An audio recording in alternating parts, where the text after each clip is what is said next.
긍휼이 많으신 주님, 오늘도 우리에게 호흡과 생명 주시니 참 감사합니다. 그 호흡과 생명을 들고 새벽부터 간절한 심령으로 나오사오니 하나님의 임재를 강력하게 경험하는 이 시간 되게 하여 주시옵소서. 이 새벽에 함께 나누는 말씀이 오늘 하루를 비추는 밝은 빛이 되게 하여 주시고, 그 말씀의 약속을 붙들고 기도할 때 하늘의 문이 열리게 하시고 우리의 기도에 응답하여 주시옵소서. 그래서 이 새벽부터 은혜 충만한 가운데 맡겨주신 하루를 믿음으로 승리하게 하여 주시옵소서. 주님, 우리나라를 위해 기도합니다. 불쌍히 여겨 주시옵소서. 정치, 경제, 사회, 문화 모든 분야에서 하나님의 손길이 드러나게 하여 주시옵소서. 지혜와 용기를 주시고 특별히 우리 그리스도인들을 사용하여 주셔서 세상의 빛이 되게 하여 주시옵소서. 주님, 우리 대전중앙교회를 위해 기도합니다. 목마른 심정으로 예배에 나올 때마다 모든 성도들이 힘을 얻게 하여 주시옵소서. 특별히 주일 강단을 통해 광야가 숲이 되는 은혜가 있게 하여 주셔서 다음 세대 청년, 장년에 이르기까지 교회를 통해 끊임없이 생명이 공급되게 하여 주시옵소서. 오늘도 대전중앙의 이름으로 사랑하는 성도들의 삶을 붙잡아 주시고 직장과 사업장에서 생계를 이어갈 때 주님의 도우시는 손길을 경험하게 하여 주시옵소서. 질병으로 정신적으로 심적으로 고통당하는 우리 성도들을 오늘도 회복시켜 주시옵소서. 우리의 기도를 들으시고 함께 하시는 예수님의 이름으로 기도하옵나이다. 아멘. 오늘 하나님께서 우리에게 주시는 말씀은 출애굽기 8장 20절에서 32절까지의 말씀입니다. 출애굽기 8장 20절에서 32절까지의 말씀, 우리 교독하면서 읽도록 하겠습니다. 여호와께서 모세에게 이르시되 아침에 일찍이 일어나 바로 앞에 서라. 그가 물 있는 곳으로 나오리니 그에게 이르기를 여호와께서 이와 같이 말씀하시기를 내 백성을 보내라. 그러면 그들이 나를 섬길 것이니라. 내가 만일 내 백성을 보내지 아니하면 내가 너와 내 신하의 내 백성과 내 집들의 바를 때를 보내리니 애굽 사람의 집집에 바를 때가 가득할 것이며 그들이 사는 땅에도 그러하리라. 그날에 나는 내 백성이 거주하는 고센 땅을 구별하여 그곳에는 파리가 없게 하리니 이로 말미암아 이 백성의 내가 여호와인 줄 내가 알게 될 것이라.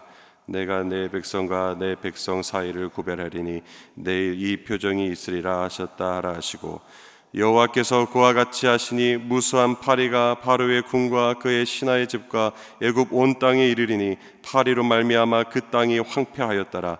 바로가 모세와 아론을 불러 이르되 너희는 가서 이 땅에서 너희 하나님께 제사를 드리라. 모세가 이르되 그리함은 부당하니이다. 우리가 우리 하나님 여호와께 제사를 드리는 것은 애굽 사람이 싫어하는 바인즉 우리가 만일 애굽 사람의 목전에서 제사를 드리면 그들이 그것을 미워하여 우리를 돌로 치지 아니하리이까. 우리가 사흘길쯤 광야로 들어가서 우리 하나님 여호와께 제사를 드리되 우리에게 명령하시는 대로 하려 하나이다. 바로가 이르되 내가 너희를 보내리니 너희가 너희 하나님 여호와께 광야에서 제사를 드릴 것이나 너무 멀리 가지는 말라. 그런즉 너희는 나를 위하여 간구하라. 모세가 이르되 내가 왕을 떠나가서 여호와께 간구하리니 내일이면 파리 때가 바로의 신하 바로의 백성을 떠나려니와 바로는 이 백성을 보내어 여호와께 제사를 드리는 일에 다시 거짓을 행하지 마소서 하고, 모세가 바로를 떠나와서 여호와께 간구하니 여호와께서 모세의 말대로 하시니 그 파리 때가 바로와 그의 신하와 그의 백성에게서 떠나니 하나도 남지 아니하였더라. 함께 읽겠습니다. 그러나 바로가 이때에도 그의 마음을 완강하게 하여 그 백성을 보내지 아니하였더라. 아멘. 오늘 이 말씀을 가지고 구별된 보호, 하나님의 주권적 사랑, 구별된 보호, 하나님의 주권적 사랑이라는 제목으로 귀한 말씀 전하며 나아가도록 하겠습니다. 우리는 인생에서 다양한 형태의 어려움과 시련을 겪기 마련입니다. 때로는 이해할 수 없는 고난이 찾아오고 또한 하나님의 이 뜻을 분별하기 힘든 순간이 찾아오기도 하죠. 그럴 때 우리는 이렇게 질문하게 됩니다. 왜 하나님은 이런 상황을 허락하시는 걸까? 또한 정말 하나님이 이 모든 상황을 통치하고 있는 것은 맞을까라는 이런 질문 말이죠. 우리는 이때 우리가 갖는 이 순간은 바로 하나님의 이 주권을 믿고 신뢰하는 것에 어려움을 갖게 된다라는 것입니다. 오늘 우리가 함께 살펴볼 이 출애굽기 8장은 하나님께서 애굽에 내리신 네 번째 재앙인 즉 파리 재앙을 통해 하나님의 이 주권적 통치를 보여주는 동시에 하나님의 이 백성에 대한 특별한 이 보호를 보여주는 이 본문입니다. 우리는 이 이야기를 통해서 이 하나님의 이 권능이 어떻게 이 애굽 전체를 다스리셨는지, 그리고 그 가운데에서도 하나님의 백성을 어떻게 구별하여 보여주셨는지를 함께 살펴보도록 하겠습니다. 애굽 전역에 이 파리가 가득한 재앙이 임했을 때 바로 이스라엘 백성이 거주하는 이 고센 땅은 하나님의 이 특별히 보호하셔서 파리가 없었다라고 기록을 하고 있죠. 이것은 단순한 이 자연 현상이 아니라 하나님께서 의도적으로 자신의 이 백성을 구별하여 보호하셨다라는 이 모습을 보이고 있습니다. 바로 이 본문은 단지 이스라엘의 역사가 아니라 오늘날 우리에게도 매우 중요한 메시지를 전달하고 있죠. 하나님은 여전히 주권자로서 이 세상을 다스리시며 우리를 구별된 백성으로 보호하고 계신다라는 이 사실을 말입니다. 오늘은 이 본문을 통해서 이 하나님의 주권적 권능, 그분의 구별된 보호를 묵상하며 우리의 이 신앙을 다시 세우게 되는 귀한 시간 되기를 주님의 이름으로 축복합니다. 첫 번째로 이 본문에서 우리는 이 하나님의 주권적 권능을 명확하게 볼 수가 있습니다. 하나님은 이 모세를 통해서 바로에게 경고하셨죠. 내 백성을 보내라. 그러나 바로는 이미 이 세 번째의 재앙을 겪었음에도 불구하고 여전히 마음을 완악하게 하고 하나님의 말씀을 거부하며 이스라엘 백성을 해방시키지 않았다라는 것을 우리는 잘 알고 있습니다. 바로의 이 불순종에 대해 하나님은 네 번째 재앙으로 오늘 본문에 이 파리 때를 보내시겠다라고 오늘 모세를 통해 경고하고 계시죠. 하나님은 단순히 이 자연 현상을 일으키는 분이 아니십니다. 하나님께서 보내신 이 파리의 재앙은 그분의 이 주권적 통제 아래 이루어지고 있다는 사실을 보여주고 있죠. 하나님은 이 재앙을 통해 그분이 자연뿐만 아니라 역사의 모든 순간을 주관하고 계시는 주관자이심을 분명하게 우리에게 드러내고 있다라는 사실입니다. 세상의 모든 일은 하나님의 통치 아래 있으며 하나님은 그분의 뜻대로 역사를 이루어 가시고 계십니다. 애굽에 내린 재앙 하나하나가 하나님께서 계획하신 방식대로 진행되고 있다라는 말씀입니다. 그리고 하나님은 이 재앙들을 통해서 애굽뿐만 아니라 이스라엘 백성들에게도 그분의 주권적 통치를 보여주고 있는 것을 살펴보았습니다. 22절에서 하나님은 또 다른 중요한 사실을 우리에게 말씀하시죠. 그날에 내가 내 백성이 거주하는 이 고센 땅을 구별하여 그곳에는 파리가 없게 하리니. 하나님은 애굽 전역에 재앙을 내리실 때 이스라엘 백성이 거주하는 이 고센 땅에는 재앙이 미치지 않도록 구별하셨습니다. 이 말씀은 하나님의 권능이 얼마나 세밀하고 또한 그분이 얼마나 주권적으로 일하시고 계신다라는 것을 잘 보여주는 내용이죠. 하나님은 단순히 대규모의 이 사건을 일으키는 것이 아니라 구체적인 상황 속에서도 그분의 이 주권을 발휘하고 있다라는 사실입니다. 모든 자연의 움직임 또한 재앙의 경로까지도 하나님은 정확하게 통제하고 있다라는 사실이죠. 하나님께서 이렇게 자연과 역사를 주관하신다라는 것은 우리가 어떤 상황 속에서도 하나님의 계획 속에 있다는 것을 의미하고 있는 것 아닐까요? 우리 삶 속에서 일어나는 모든 일이 우연이나 불확실한 것이 아니라 하나님의 주권적인 통치 아래에 있다라는 이 사실입니다. 세상의 눈으로 볼 때는 이해할 수 없는 일들도 하나님의 손길 아래서 그분의 뜻을 이루어가고 있다라는 이 사실을 우리는 발견해야 합니다. 혹시 여러분들의 삶 속에서 하나님의 주권적 통치를 얼마나 신뢰하고 경험하며 살아가고 계십니까? 지금 겪고 있는 이 문제나 고난이 있을지라도 그 상황 속에서 하나님이 여전히 주관하고 계신다는 사실을 믿고 살아가고 계십니까? 우리는 종종 이 고난과 어려움 속에서 하나님의 이 손길을 보지 못하고 의심할 때가 있죠. 하나님 살아계시는 건 맞을까? 하나님의 역사의 주관자라고 하는데 이런 상황들이 과연 일어나는 게 맞을까?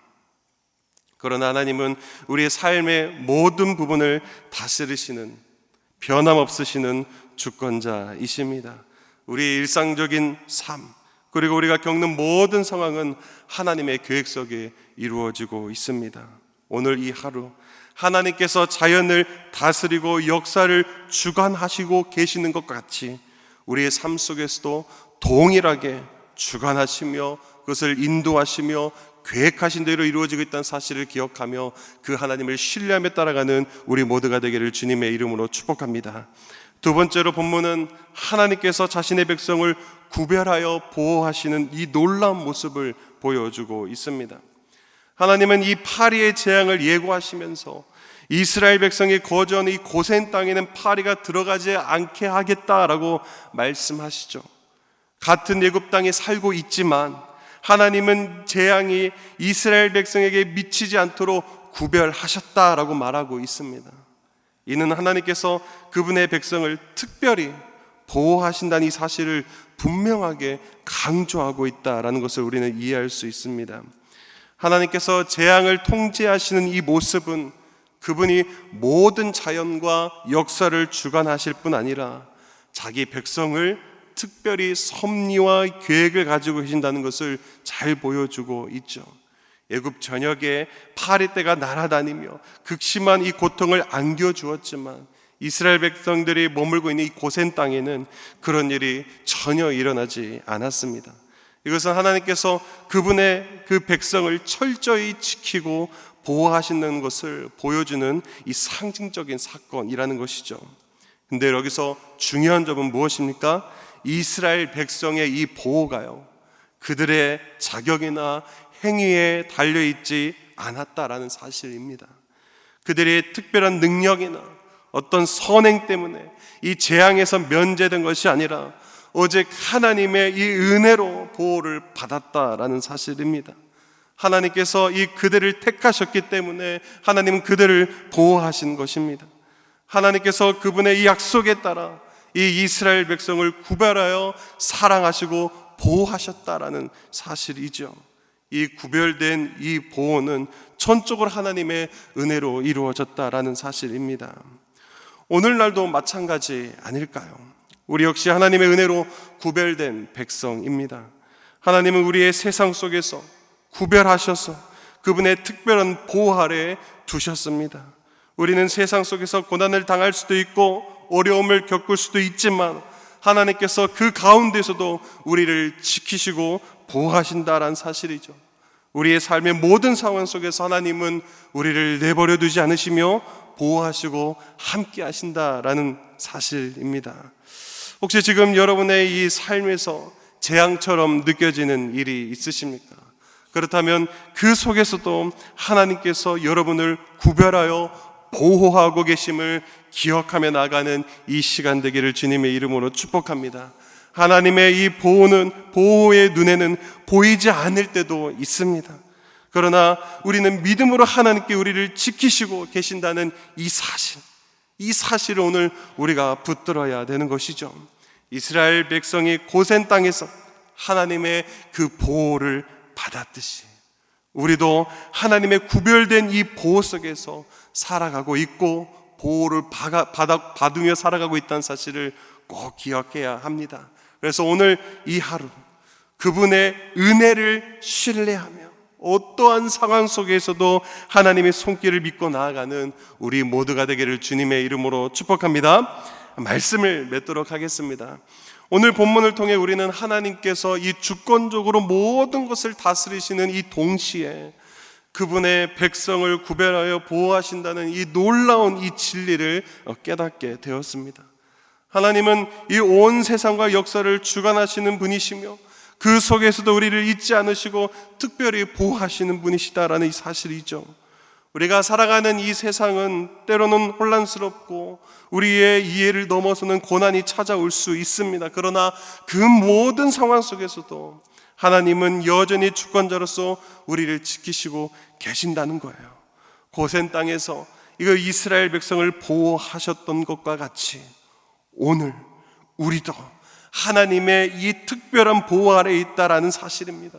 그리고 그 보호는 우리의 능력이나 자격에서 나오는 것이 아니라 오직 그 하나님의 은혜에서 비롯된다라는 이 사실 말입니다.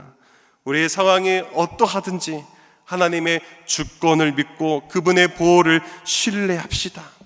하나님은 여전히 우리의 삶 속에도 일하고 계시며 그분의 그 계획 속에서 우리를 안전하게 인도하고 계신다라는 이 사실, 이것을 붙들고 나아가자라는 거예요. 그래서 이 믿음을 붙들고 우리의 삶 속에서 하나님의 손길을 의지하며 살아가는 오늘 이 하루 되기를 주님의 이름으로 축복합니다. 우리 이 시간 들은 말씀을 기억하며 우리 함께 기도했으면 좋겠습니다. 먼저 기도하며 나아갈 때 이렇게 기도했으면 좋겠어요. 우리의 삶 속에서 예상치 못한 고난과 어려움이 찾아올 때에도 하나님의 주권을 신뢰하며 믿음을 가질 수 있도록 기도합시다. 세상의 혼란과 불확실함 속에서도 하나님의 통치 아래 우리가 있음을 기억하고 그분의 계획을 신뢰하며 나아갈 수 있게 하여 달라고 기도합시다. 두 번째로 우리를 세상 속에서 구별하여 보호하시는 주님의 은혜를 기억하며 기도합시다. 우리의 눈에 보이지 않을지라도 하나님의 손길을 믿고 담대히 살아가는 믿음을 위해서 주님께서 우리를 지키시고 계심을 확신하며 어려움 속에서도 하나님의 구별된 보호를 신뢰하며 나아가도록 기도합시다. 이어서 다음 주부터 진행되어지는 영적 각성 집회를 위해서 또한 자리에 붙어있는 자녀들의 이름을 불러가며 우리 주여 한번 간절히 외치시고 함께 기도합니다. 주여. 하나님, 우리의 삶 속에 예상치 못한 고난과 어려움이 찾아올 때가 얼마나 많은지 모릅니다. 그럴 때면 우리에게 질문이 끊어지지가 않습니다. 내가 믿고 있는 하나님이 살아계시는 것은 맞는가? 정말 그 하나님은 그 약속대로 우리의 삶을 인도하시는가라는 이 질문이 우리의 머리에서 맴돌며 우리의 신앙을 흔들며 우리에게 어려움으로 찾아올 때가 있습니다. 하나님, 우리가 그럴 때마다 하나님의 주권을 우리가 신뢰하며 나아갈 수 있도록 인도하여 주시옵소서. 하나님을 온전히 믿으며 나아갈 수 있는 우리가 될 수 있도록 하나님이여 붙잡아 주시옵소서. 더 단단한 믿음 위에 서 있을 수 있도록 온전히 하나님의 말씀을 신뢰하며 살아갈 수 있는 우리가 될 수 있도록 하나님이여 붙잡아 주시옵소서. 세상의 혼란과 불확실함 속에서도 하나님의 통치 아래 우리가 있음을 기억하게 하여 주셔서 그분의 통치와 그분의 계획과 그분의 주권을 온전히 신뢰하며 나아갈 수 있는 우리의 신앙이 될 수 있도록 하나님 인도하여 주시옵소서. 또한 이 세상 속에서 우리를 구별하여 보호하신 그 주님의 은혜를 기억하며 나아갈 수 있도록 하나님 우리 마음 가운데 그 사실을 기억하게 하여 주시옵소서. 우리의 눈에 보이지 않을지라도 하나님의 손길을 믿고 담대히 살아가는 믿음을 가질 수 있도록 인도하여 주시옵소서. 주님께서 우리를 지키고 계심을 확신하게 하여 주시옵소서. 어려움 속에서도 하나님의 구별된 보호를 신뢰하며 나아갈 수 있도록 인도하여 주시옵소서. 그리고 그 모든 그것이 우리 안에 일어날 수 있는 이유는 나의 잘남이 아니요 나의 선행이 아니요 나의 노력이 아니요 온전한 하나님의 은혜의 사실이라는 사실을 기억하며 그분께 감사하며 그 은혜가 떠나지 않도록 항상 긍휼히 여겨주시는 하나님의 은혜를 간구하며 나아갈 수 있는 우리가 될 수 있도록 하나님이여 붙잡아 주시옵소서. 하나님, 다음 주부터 진행되어지는 영적 각성 집회를 위하여 기도하며 나아갑니다. 아버지, 영적 각성 집회를 사모하는 이들이 일어나게 하여 주시고 각 교구와 목장과 부서 가운데에 이 말씀을 사모하기 위하여 시간을 구별하고 할애하여 이 은혜의 자리를 사모하는 영혼들이 일어날 수 있도록 인도하여 주시옵소서. 그리하여 이 집회를 통하여 인생이 변하게 하여 주시고 우리의 삶이 변하게 하여 주시고 우리의 영혼이 하나님께 온전히 고정되어지고 하나님만, 예수 그리스도만 바라봄으로 우리 안에 온전한 하나님을 향한 순종의 모습이 일어날 수 있도록 성령이여 인도하여 주시옵소서. 또한 자리에 붙어있는 자녀들을 위하여 기도하며 나아갑니다. 하나님, 믿음을 흘려보내게 하여 주시옵소서. 살아계신 하나님이 어떤 분이신지를 흘러보내게 하여 주셔서 다른 세대가 아니라 다음 세대를 세워나갈 수 있도록, 다른 세대가 아니라 다음 세대를 일으켜 세울 수 있는 이 귀한 사역 감당하며 나가는 이 대전중앙교회 될 수 있도록 성령 하나님이여 인도하여 주시옵소서. 매주 월요일은 특별히 성도들의 가정과 일터와 지역사를 위해 기도하는 날입니다. 이 시간 기도하실 때 이번 한 주간도 모든 성도들의 가정이 하나 되고 자녀들이 형통하여 영육간 강건하도록 기도합시다. 성도들의 생업값 사업장마다 하늘의 문을 여시고 복을 내려달라고 기도합시다. 성도들이 서는 곳마다 예수님의 그 향기를 나타내어 지역사회가 복을 받는 통로가 되게 해달라고 기도합시다. 그리고 계속해서 담임 목사님을 위해 기도해 주시고 함께 동역하시는 장로님들과 교육자들이 사랑으로 하나 되어 온 교회가 성령으로 충만한 가운데 부흥의 역사를 이루게 하여 달라고 성도의 가정과 지역사를 위해 합심으로 기도하신 후에 자유롭게 기도하시면 되겠습니다. 이 시간 기도하실 때 먼저 저를 따라해 주시기 바랍니다. 주여 문을 열어 주옵소서. 주여 문을 열어 주옵소서. 주여 문을 열어 주옵소서. 주여 문을 열어 주옵소서. 이 시간 주여 한번 간절히 외치시고 함께 기도합니다. 주여. 하나님 아버지, 오늘 이 시간 지역 사회를 위해 기도합니다. 성도들의 가정과 일터를 위해 기도하며 나아가오니 하나님 성도들의 가정이 하나 되게 하여 주시옵소서.